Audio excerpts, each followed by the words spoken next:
I'm Alicia Green, and I'm 36 years old. For 12 years, I've been running my real estate investment fund in downtown Seattle, while my family dismissed it as some silly online side gig. At our monthly dinner in Bellevue, my sister splashed water right in my face, her voice dripping with sarcasm.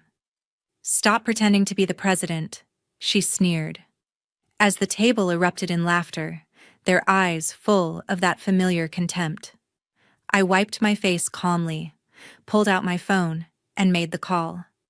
"Cancel all 150 million in deals now." She froze, then rushed over, dropping to her knees. "President, please don't." They had no idea the storm that was about to hit, unraveling everything they thought they knew. Before I dive in, if you've ever been belittled by family over your hidden successes, smash that like button and subscribe for more stories of turning the tables. Where are you watching from? And have you ever faced that kind of doubt? Let's see how this one plays out. 3 hours before that family dinner turned chaotic, I was in my office overlooking Lake Union in downtown Seattle, staring at the proposal on my desk. The rain tapped against the windows as I gathered my team for an urgent review of the $150 million deal. My assistant, Andrew Hale, handed out the folders while my CFO, Crystal Brooks, pulled up the financials on the screen. Joshua Wong, our legal counsel, sat ready with his notes on patents. We dove straight into the numbers. Crystal pointed out the inflated user metrics first. Their projections claimed exponential growth without any supporting data from market trends. "This doesn't add up," she said, highlighting the charts. "Their acquisition costs are triple industry standards, and there's no clear path to scalability." I nodded, flipping through the technical section. The startup's claims about proprietary health algorithms seemed too good. Joshua confirmed my suspicions when he revealed the patents were mostly repackaged open-source tech with minor tweaks. "If we invest based on this, we're exposed to fraud risks," he warned, his voice steady. As the discussion deepened, a chill ran through me. The company name, Vital Health Solutions, rang familiar. I cross-checked the founder details in the appendix. There it was, Kayla Green, my sister, listed as CEO. The pieces clicked: her recent boasts about expansion, the office lease in Seattle's tech hub, the magazine feature my parents had raved about. She had submitted this proposal through channels, completely unaware that her little sister's online hobby controlled the fund evaluating it. Andrew leaned in. "The board's pushing for quick approval, especially with the connection to Nicholas Lee's wife as their CMO. That added another layer. Brianna Lee, married to our chairman, had joined their team recently. Her involvement explained the fast track, but it screamed conflict. I kept my expression neutral, but inside, years of resentment surfaced. Kayla's dismissals at every gathering, her way of turning conversations to her real business, while mine was just playing around. We wrapped the meeting with a list of red flags: unsustainable burn rate that would drain the investment in under a year, market saturation ignored in their analysis, and leadership gaps evident in their unverified claims. Crystal suggested pulling back, but I held off. "Let's see how this plays out tonight," I said. The family dinner was hours away, perfect timing to test her. I'd drop subtle hints about the funding, watch her reaction. If she gloated or pushed further, it would confirm what I suspected: her greed blinded her to the flaws. No direct confrontation yet, just observation. It wasn't revenge, it was due diligence, sharpened by personal history. As the team left, I stared at the proposal again. The rain outside mirrored my resolve. Tonight, I'd gauge her arrogance up close, then decide how far to let this go. The deal hung in the balance, and so did our fragile family ties. That meeting only confirmed what I'd suspected for years, looking back over the past decade. Three key moments shaped my decision to stay silent about my success. The first turning point came right after college, when I returned to Bellevue for a family barbecue. Kayla, always the center of attention, mocked my early online real estate investments in front of everyone, calling them kid stuff while our parents nodded along. Brandon Green, my father, adjusted his glasses and said computers were fine for fun, but real business needed handshakes and storefronts. Victoria Green, my mother, examined her garden while adding that I should find something stable like Kayla's marketing job. Jonathan Green, my brother, stayed quiet as usual. Their laughter stung, stripping away any desire to share my plans. Right then, I vowed to build my fund in secret, proving myself without their validation. No announcements. Just steady growth from my small apartment setup. The second turning point hit 5 years into my venture. During a holiday visit. By then, my fund had hit its first milestone with a few million under management, but I played it down as hobby trades. Kayla pulled me aside one evening, asking for advice on a side project. She had a health app idea she claimed was original. She described features I'd already implemented in my property matching algorithms, probing for details under the guise of sisterly chat. I gave vague responses. But weeks later, she launched a similar concept at her company, crediting inspiration from family talks. Our parents praised her innovation at the next dinner, while I swallowed the betrayal. Jonathan noticed my tension but said nothing. I chose patience, focusing on expanding my team instead of confronting her. It taught me that sharing even hints could lead to exploitation, reinforcing my wall of separation. The third turning point unfolded 3 years ago, as my fund swelled to $15 billion in assets with offices overlooking Lake Union. Kayla announced her pivot to founding Vital Health Solutions, convincing investors with pitches that echoed strategies I'd casually mentioned over coffee. She even introduced a proprietary matching system, suspiciously like my real estate tech. Later revealed as lifted concepts when her team reached out anonymously for consultations. This time, she bragged about it at gatherings, positioning herself as the family's entrepreneur while dismissing my online tinkering. Samantha Reed, my best friend who knew the truth, urged me to expose it. But I held back. The repeated takings fueled a quiet resolve, not blind anger, but a calculated wait for the right moment when her overreach would backfire on its own. Those instances built my armor, turning patience into strategy. Now, with her proposal in my hands, I saw the perfect alignment. 2 weeks earlier, the proposal arrived through standard channels. Kayla had submitted it blindly, listing Vital Health Solutions as a promising health tech venture seeking $150 million in funding. She had no clue that her application landed directly with my fund, where I reviewed every major deal personally. Andrew forwarded it to the team without fanfare, marking it as another routine evaluation. Crystal and Joshua jumped on the analysis immediately in our conference room. We started with their financial projections, which Crystal tore apart first. The first flaw hit hard. Their user acquisition model assumed zero churn rate in a saturated telehealth market, ignoring real-world dropout statistics from competitors like Teladoc. This alone would bankrupt them within 9 months, she noted, circling the optimistic graphs. Joshua followed with the second issue. Their patent claims for diagnostic algorithms appeared fabricated, relying on public domain AI frameworks without substantial innovation.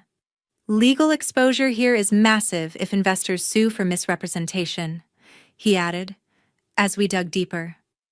The third problem emerged in their operational structure. Overhead costs ballooned from premature hiring, with salaries for a 50-person team eating 40% of projected revenue before any product launch. Crystal ran the simulations, showing how this mismatch would force constant fundraising just to stay afloat. The fourth flaw centered on market positioning. They dismissed regulatory hurdles from FDA approvals, claiming agile compliance that didn't exist in practice, leaving them vulnerable to fines or shutdowns. Joshua pulled up recent cases of similar startups failing under scrutiny.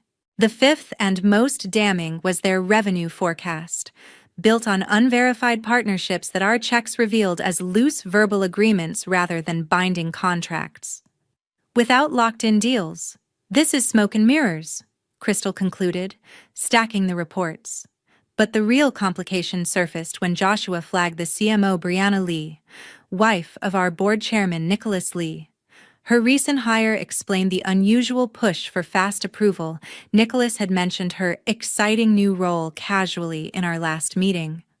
This tied personal stakes to the evaluation, creating a clear conflict that could taint our fund's reputation if ignored. Sitting there, I connected the dots. Kayla's submission wasn't coincidence. Her network likely pointed her our way. Unaware of my position, the flaws screamed incompetence, but her history of overpromising made it personal. This was the opening. I'd anticipated a chance to enforce consequences through pure business logic. No emotion, just facts exposing her shortcuts. I outlined the plan over coffee with the team. We'd hold off on rejection until after the upcoming family dinner. There, I'd probe her confidence subtly, mentioning industry trends without revealing my hand. If she doubled down on her claims, it would seal the decision. Joshua suggested documenting everything for the board, while Crystal prepared fallback options. By the end, our strategy was set: observe, then act decisively. The proposal sat like a loaded opportunity, ready to shift the power dynamic forever. The plan was in motion as I drove to my parents' house in Bellevue. The Sunday family dinner started warmly, with my mother, Victoria, setting out her signature pot roast, the smell filling the cozy dining room. My father, Brandon, cracked open a beer, joking about the Seahawks game, while my brother, Jonathan, scrolled through his phone, avoiding the usual chatter. Kayla arrived last, her tailored blazer and confident stride screaming success. She launched into her update without missing a beat, boasting about Vital Health Solutions securing a $150 million funding round. "It's practically signed," she declared, her eyes gleaming with triumph. Oblivious that I held the reins, I tested her as planned, leaning forward casually. "Those health tech deals require airtight patents, right? How's your algorithm holding up against competitors?" Her smile faltered briefly, but she recovered fast. "Ours is cutting edge, better than anything out there," she insisted, waving off the question. My parents beamed, eating up her confidence, while Jonathan glanced at me curiously. I pressed further, mentioning FDA regulations and market saturation subtle probes to gauge her honesty. Her answers grew vague, her tone defensive, confirming what our analysis had uncovered. Then it came. Kayla stood, glass in hand, and splashed water across my face. "Stop pretending to be the president," she snapped, her voice sharp with mockery. The table burst into laughter, their eyes cutting with familiar disdain. I wiped my cheek, heart steady despite the sting, and pulled out my phone. "Andrew, cancel all $150 million in deals now," I said calmly, my voice low but firm. Kayla froze, her glass slipping slightly. She rushed over, dropping to her knees. "President, please don't," she stammered, panic replacing her bravado. The room went silent, my parents exchanging uneasy glances. I stood, brushing off my damp shirt, and left without a word. By sunrise, I was back in my Seattle office overlooking Lake Union, calling an emergency meeting. Crystal Brooks, my CFO, spread out updated financials, confirming the startup's projections were even worse under scrutiny. User retention assumptions defied industry benchmarks. Joshua Wong, our legal counsel, flagged additional risks tied to Brianna Lee, the CMO married to our board chairman, Nicholas Lee. Her involvement deepened the conflict of interest, as Nicholas had been pushing for approval without disclosing her role fully. If we proceed, we're risking investor trust and legal fallout, Joshua warned, flipping through case studies of failed health tech ventures. Crystal nodded, her analysis aligning with mine. The flaws weren't just numbers, they were a pattern of overreach, with Kayla's name at the center.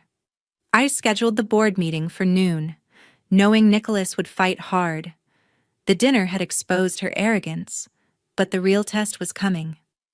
My resolve hardened, not out of spite, but from a need to protect what I'd built. The boardroom was set for a showdown by noon, in our downtown Seattle office. The panoramic view of Lake Union contrasted with the tension filling the air. I stood at the head of the polished table, facing 8 board members, their leather portfolios open and expressions guarded. Nicholas Lee, our chairman, sat at the far end, his jaw tight, clearly bracing for what was coming. I launched into the presentation, my slides detailing Vital Health Solutions' critical weaknesses. The user retention assumptions defied every industry benchmark, projecting impossible loyalty in a cutthroat telehealth space. The patent claims leaned on recycled tech, risking lawsuits from misled investors. Operational costs outpaced revenue projections by 40%, a death knell for sustainability. Regulatory ignorance around FDA compliance invited federal scrutiny, and their so-called partnerships were flimsy verbal promises, not contracts. Board members leaned forward, some scribbling notes, others exchanging glances. I kept my tone clinical, letting the numbers speak. Nicholas interrupted halfway through, his voice sharp. These are early-stage issues. Many startups pivot successfully with proper funding.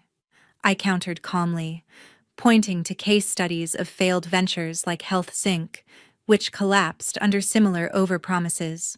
Crystal Brooks backed me up, her data showing the startup's burn rate would exhaust our investment in 10 months. Joshua Wong added legal context, citing recent fines against non-compliant health tech firms. The room grew heavier as the evidence stacked. When I called for a vote, hands raised swiftly 8-1 for withdrawal, Nicholas the lone dissenter. His face reddened, his objection personal. Brianna has secured major client interest, he insisted, referencing his wife's role as CMO. You're dismissing her network's value. A board member, Clara Evans, shook her head. Verbal interest doesn't outweigh these risks. We can't bet our reputation on it. Nicholas slumped, his influence undercut by the unanimous pushback. After the meeting, I stepped into my office, the weight of the decision settling in. I called Samantha Reed, my best friend, needing her grounded perspective. They laughed in my face last night, I admitted, my voice steady but raw. Kayla's been taking from me for years, and now she's built a house of cards. Samantha listened, then said, You did what was right for your fund, but you know this'll burn bridges. I nodded, though she couldn't see it. The personal fallout loomed, but protecting my investors' people's pensions, college funds came first. Kayla's recklessness couldn't jeopardize that. I decided then to confront her directly. No emails or intermediaries. She deserved to hear it from me. Scheduling a meeting at her startup's office felt like the final step in a long-buried plan. The board's vote had locked in the outcome, but facing her would test my resolve in ways the numbers never could. I hung up with Samantha, staring out at the lake, the ripples steady under the gray Seattle sky, 2 days after the board vote. I walked into Vital Health Solutions' sleek office in Seattle's tech district. The reception area screamed ambition glass walls, modern art, and a logo etched in frosted panels. Kayla's assistant led me to her corner office, where she sat with her co-founders, Zachary Ford and Amber Chen. Kayla stood to greet me, her smile professional but wary. "Didn't expect you here," she said, gesturing to a seat. Zachary, their tech lead, adjusted his glasses, while Amber, the operations director, flipped through papers, her expression guarded. I didn't sit. "I'm here about the $150 million funding," I said, voice even. Kayla's eyes lit up, assuming I brought good news. "We're ready to finalize," she replied, leaning forward. I held her gaze. "I'm Alicia Green, president of the fund you applied to. We're withdrawing the investment." The room froze. Kayla's smile vanished, replaced by confusion. Zachary's jaw tightened, while Amber set her papers down slowly. "You're what?" Kayla's voice rose. "This is personal. Isn't it because of Sunday night?" I shook my head. "It's business. Your startup's claims don't hold up. User retention is fantasy. Patents are recycled. Costs are unsustainable. Regulations ignored. Partnerships unconfirmed." I listed each point deliberately, watching her confidence crack. She stood, slamming her hand on the desk. "You're sabotaging me because I called you out for pretending to be some big shot?" I stayed calm. "I've run a $15 billion fund for years while you dismissed it as a hobby. Your proposal failed on its own merits." Her face paled as the truth sank in. Zachary shifted uncomfortably. "We may have overstated some technical capabilities," he admitted. Avoiding Kayla's glare, Amber nodded slightly. "The hiring pace was aggressive, and we didn't lock in those deals yet." Their confessions confirmed everything my team had flagged. Kayla's anger turned desperate.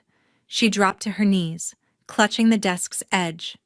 "President, please don't," she pleaded, her voice breaking, echoing that night at dinner. The sight hit harder than I expected, stirring a flicker of guilt. But I remembered her years of taking ideas, credit, trust. "You built this on lies," I said firmly. "No amount of begging changes the numbers." She stood, eyes blazing. "You'll regret this. I'll make sure everyone knows you're vindictive." I turned to leave, pausing at the door. "Tell them what you want. The data speaks for itself." Zachary and Amber exchanged looks, their silence louder than her threats. Kayla's voice followed me out, a mix of fury and desperation. But I kept walking. The elevator doors closed, shutting out her words. Back in my car, I gripped the steering wheel, the weight of the confrontation settling like Seattle's constant drizzle. This wasn't about satisfaction, it was about protecting what I'd built from her reckless ambition. The fallout came swiftly. Within weeks, Vital Health Solutions unraveled without the $150 million funding. Kayla's startup couldn't sustain its bloated payroll, and investors pulled back after word spread of the withdrawal. Local tech blogs in Seattle buzzed with headlines. One reading, "Health Tech Hopeful Crumbles Over Faulty Claims," citing anonymous sources from our board. Kayla was ousted as CEO by her own team, who scrambled to salvage what remained. Zachary Ford and Amber Chen issued a public statement admitting to overstated projections, distancing themselves from her leadership. By the next month, the company filed for bankruptcy.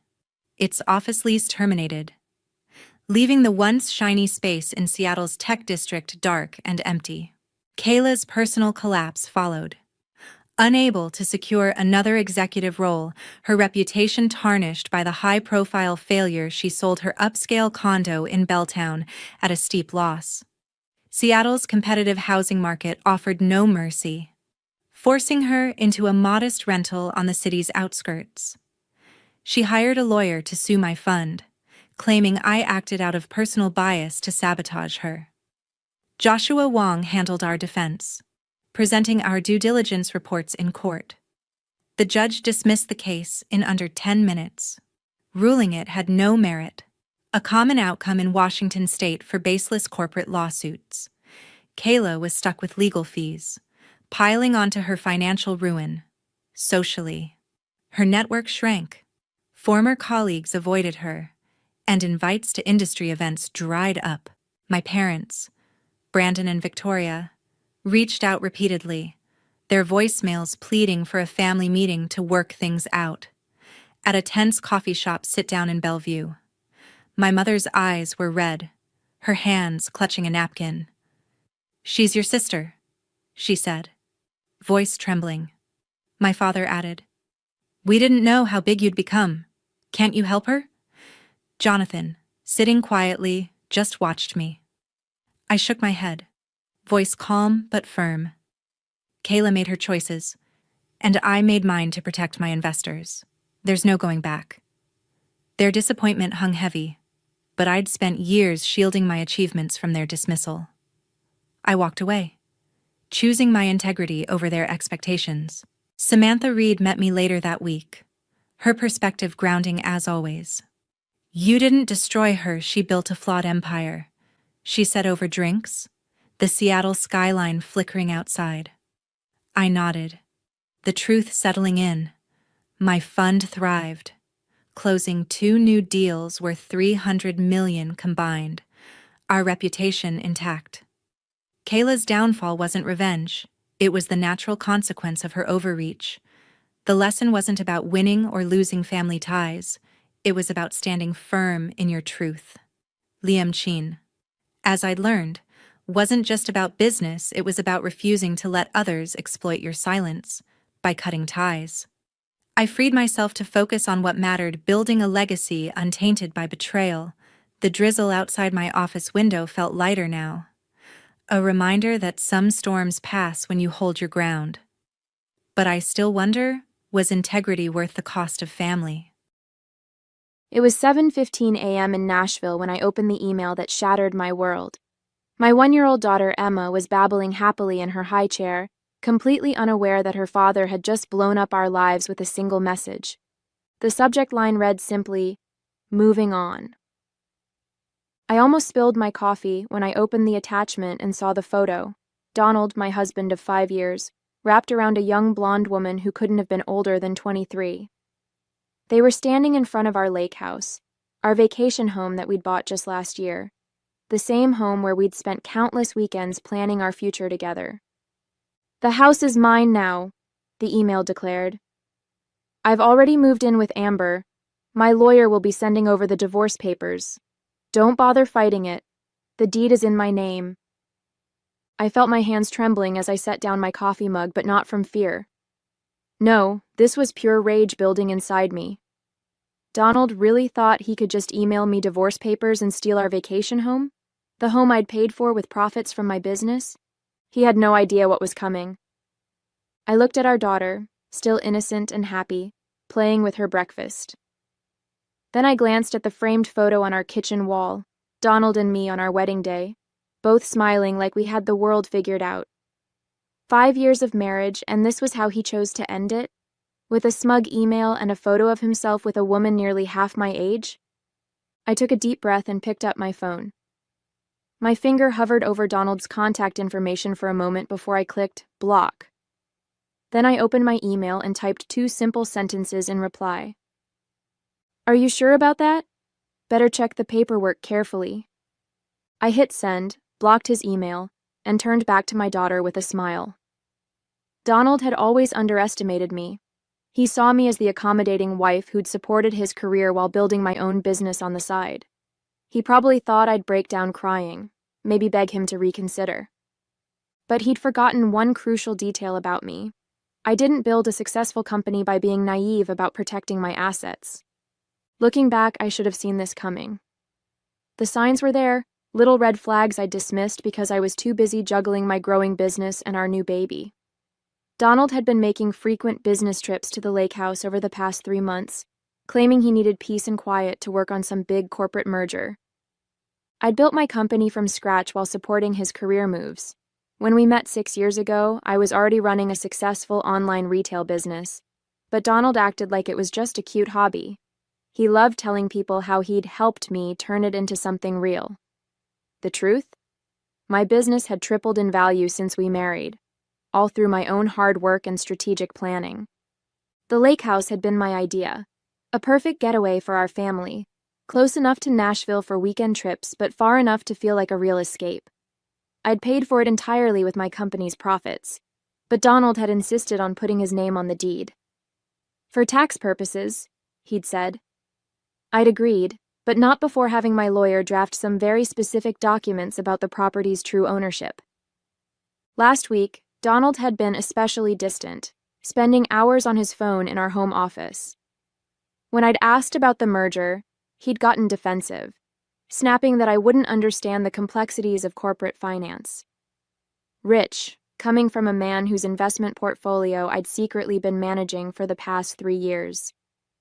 I picked up Emma from her high chair and held her close, breathing in her sweet baby scent.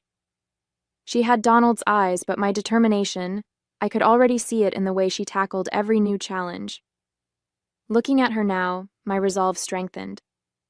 This wasn't just about me anymore. It was about protecting her future, too. I walked to my home office, Emma on my hip, and opened my laptop. Within minutes, I'd emailed my lawyer the documentation proving I'd purchased the lake house. Then I pulled up the security camera feed I'd had installed at the property, another precaution Donald knew nothing about. The cameras had caught everything, every visit, every guest, every betrayal.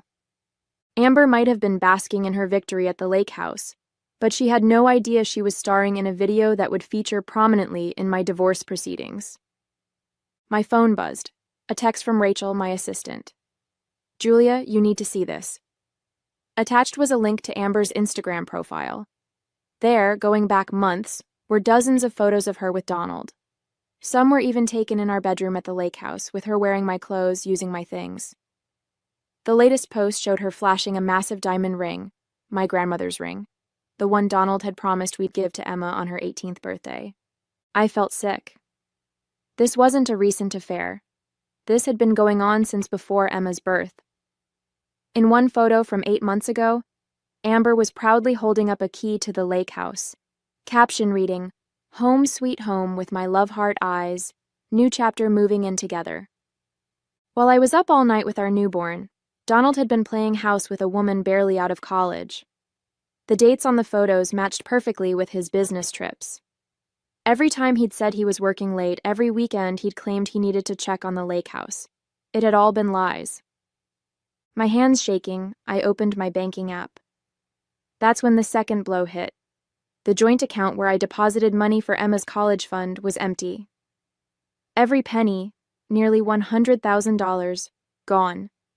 Transferred out yesterday to an account I didn't recognize. The rage I'd felt earlier transformed into something cold and calculating. I called my bank immediately, then my lawyer. Within an hour, I had confirmation. Donald had been systematically moving money around for months, preparing for this moment.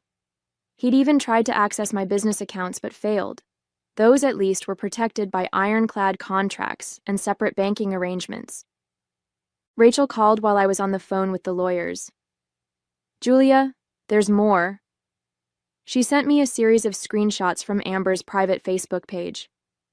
The girl had been bragging to her friends about landing a rich older man, and how they'd planned to take his boring wife for everything she was worth. There were even messages joking about how oblivious I was, too busy with my little online shop to notice what was happening. Little did they know, that little online shop had made me a millionaire 3 times over. I'd kept that information private, letting Donald believe my business was merely successful, not wildly profitable. His ego had never allowed him to really look at my company's books, to understand exactly what I'd built. I looked at Emma, now napping peacefully in her playpen. "Don't worry, baby girl," I whispered. "Mommy's about to teach Daddy a lesson about underestimating women in business."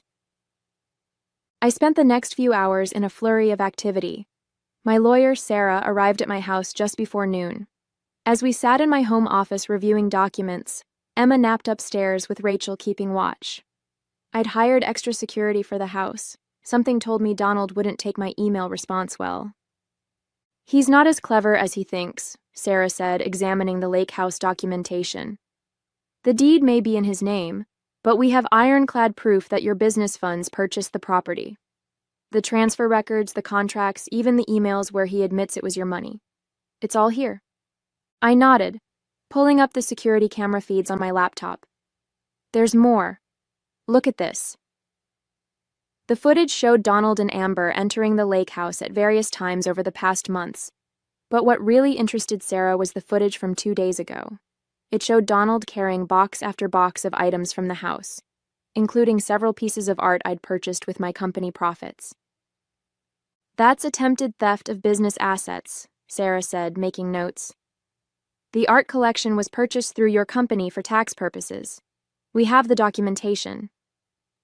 Just then, my phone lit up with a call from an unknown number. I put it on speaker. You think you're so smart, don't you? Donald's voice was sharp, angry. Check your business email, Julia. My lawyers have been busy too. I pulled up my email and felt my stomach drop. Donald's lawyers had filed an emergency petition claiming my business had been built using his expertise and connections. They were demanding a full audit and temporary control of my company's accounts during the divorce proceedings. You'd really try to take my company? I kept my voice steady despite my racing heart. The company I built before I even met you? You built? He laughed coldly. Who do you think gave you all these corporate contacts? Who introduced you to the right people? Face it, Julia, you'd be nothing without me. Amber understands that. She knows how to be grateful. I muted the phone and turned to Sarah, who was already typing furiously on her laptop. She held up a finger. Wait. Donald, I unmuted the phone, buying time. Think carefully about what you're doing. Oh, I have. My lawyers will be in touch about Emma, too. You're too busy with your precious business to be a proper mother. Amber's great with kids. She used to be a nanny. The threat to take Emma made my blood run cold, but before I could respond, Sarah slid her laptop over to me. On the screen was an email from 3 years ago, one Donald had sent to a friend, complaining about my success. She won't listen to my business advice at all, says she doesn't need my help. And she's right. Her company's worth more than my annual salary now. It's embarrassing. I smiled into the phone. Donald, I just sent something to your lawyer. You might want to check with him before making any more threats about my company. What are you talking about? Let's just say your email archives aren't as private as you thought. Call off your lawyers, or the next email I send will be to your boss. I wonder how he'd feel about all those corporate contacts you claim to have given me. The line went silent. Then, click. Sarah was still combing through Donald's emails when Rachel burst into the office, her face pale. Julia, you need to see this right now. She thrust her tablet in front of me. On the screen was a draft press release from Donald's company announcing his promotion to Chief Financial Officer, effective next month. Suddenly, everything clicked into place. The timing of his affair with Amber, the calculated moves with our accounts, the aggressive legal strategy. It wasn't just about leaving me. He was cleaning house before his big promotion, trying to secure assets and minimize what he'd lose in the divorce. There's more, Rachel swiped to another document. Amber isn't just some random girlfriend, she's the CEO's niece. I felt like I'd been punched in the gut. Donald hadn't fallen in love with a younger woman.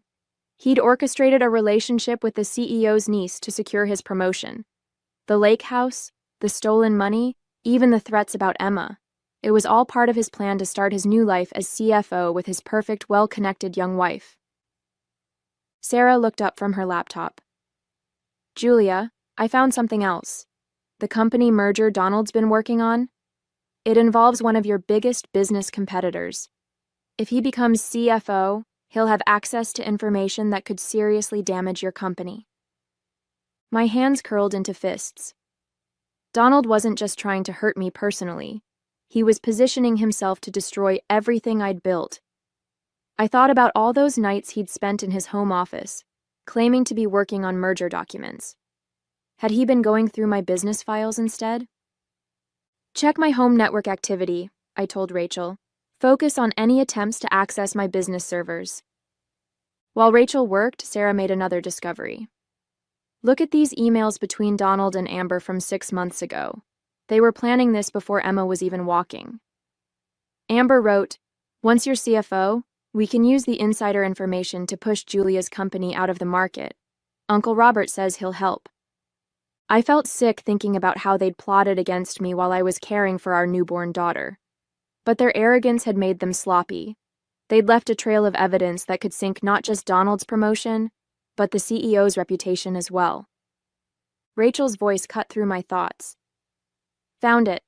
Multiple attempts to access your business servers from Donald's laptop. He didn't get through your security, but he tried. That's corporate espionage." I stood up and walked to the window, watching Emma playing in her playpen with her favorite stuffed elephant. Donald thought he was so clever, using his relationship with Amber to secure his future. But he'd forgotten the most important lesson in business: never underestimate your opponent. "Sarah," I turned back to my lawyer, "draft an email to the company's board of directors. Include evidence of Donald's attempted corporate espionage and the CEO's involvement in using insider information to target a competitor. Add the security footage of Donald stealing company assets from the lake house." "What about Amber?" Rachel asked. I smiled grimly. "Oh, I think the board will be very interested in how their CEO used a family member to help orchestrate corporate espionage. Don't you?" Just as we were preparing to send the email to the board, my phone buzzed with an alert from the lake house security system. Donald was back, and he wasn't alone. Not only was Amber with him, but so was her Uncle Robert, the CEO. They were carrying boxes into the house, more of my belongings, no doubt. "Wait," I told Sarah, watching the live feed. "Let's see what they're doing first." Through the security cameras, we could see them in the living room. The audio was crystal clear, another feature Donald knew nothing about. They were celebrating, champagne glasses in hand. "To the future CFO," Robert raised his glass to Donald, "and to my beautiful niece who helped make it all happen." "Julia has no idea what's coming," Donald laughed. "Tomorrow morning the board announces my promotion, and by afternoon our legal team will have control of her company's accounts for audit purposes. Within a month her business will be worthless." "And the best part?" Amber chimed in. "She thinks the lake house is her biggest problem. Wait until she finds out about the offshore accounts." I froze. "Rachel, what offshore accounts?" Rachel's fingers flew across her keyboard. Within minutes, her face darkened. "Found them. Donald's been funneling money from your joint accounts into offshore holdings for months.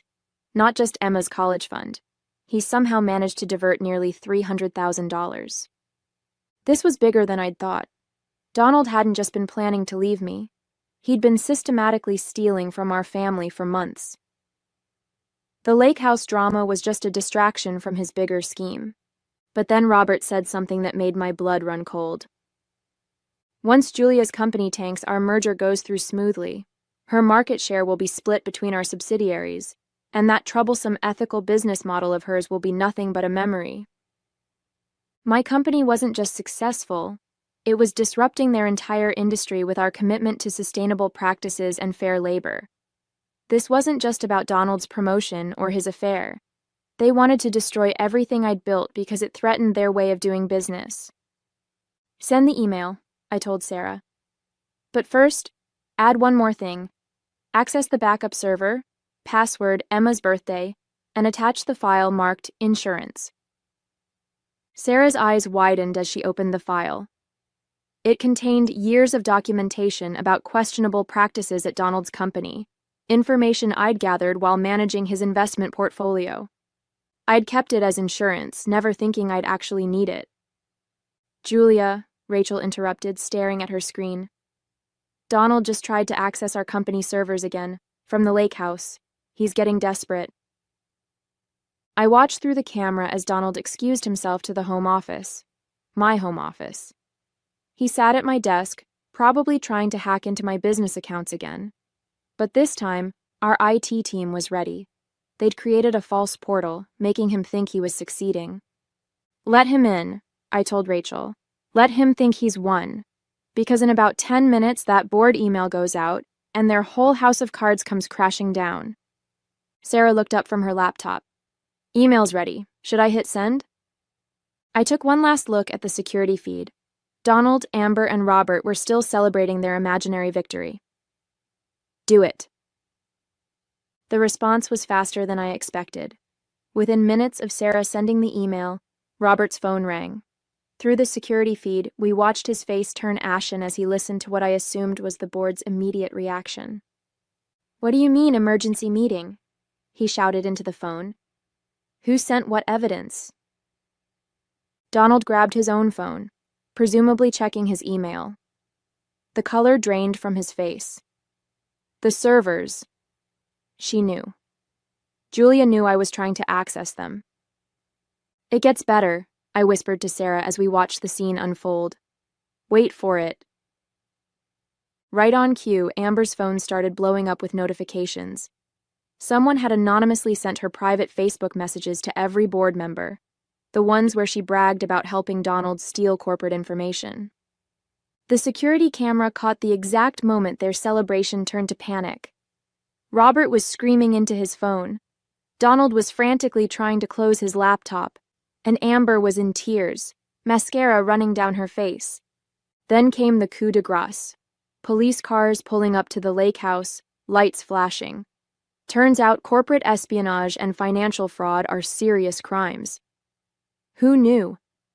I picked up Emma and held her close as we watched through the cameras. See that, baby girl?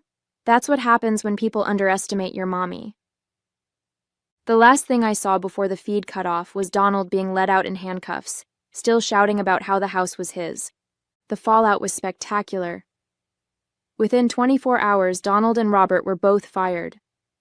The board's investigation uncovered even more than I'd known about, not just the plot against my company, but years of fraudulent practices. Amber's involvement in corporate espionage destroyed her budding influencer career. Last I heard, she'd moved back in with her parents in Ohio. The offshore accounts were frozen and investigated. Every penny Donald had stolen was returned, with interest. The lake house? Turns out attempting to steal company assets is a great way to lose any claim to property. The deed was transferred to my name, where it should have been all along. Donald tried to apologize, sending lengthy emails about how he'd lost himself, how he'd been seduced by power and a younger woman. I never responded. The divorce papers were clear. He lost everything he'd tried to steal, and then some. The evidence of his corporate espionage meant he'd never work in finance again. As for me, my company's ethical business model attracted even more investors after the scandal. We expanded into markets that Donald's company had dominated, our reputation for integrity drawing customers who'd lost faith in traditional corporations. Emma and I spend weekends at the lake house now, making new memories. Sometimes, when I'm sitting on the deck watching her play, I think about Donald's smug email with that photo. He thought he was announcing his victory, but he was really just documenting the beginning of his downfall. I kept that email, by the way. It's framed in my office. A reminder to never underestimate a woman who's built something worth protecting.